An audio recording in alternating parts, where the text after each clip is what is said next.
Hello, good morning. Nandito naman si Tots TV sa spot, dating spot namin.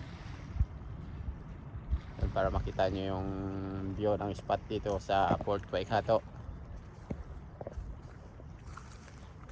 Dati yung parkingan namin dito, maganda pa yung parkingan dati dito. Pero ngayon, zero sa lakas siguro ng alon, nasira na yung parkingan. Ngayon doon na ako nagparking sa labas. Hindi na tayo makapag-park dito sa pasok sa loob, sa loob kasi may butas doon banda eh. Tsaka madaming damo na. Ano, ipakita ko lang sa inyo. Tsaka dito dati hanggang dyan kami nagparking oh. Tapos yung kahoy dati niyan, buhay pa yan. Ngayon wala na. Maganda dito sa spot namin sa Fort Waikato. Nag-try ako ngayon kasi wala naman tayong pasok.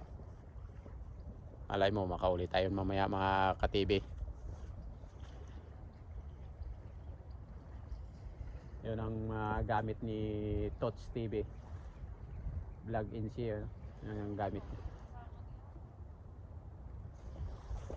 Pakita natin yung daanan para makita ng mga kasamahan natin.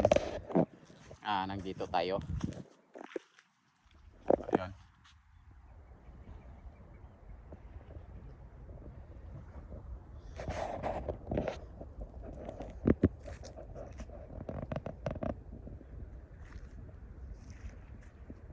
Ang taas ng bundok doon sa may malapit sa may Sunset Beach ng Fort Waikato.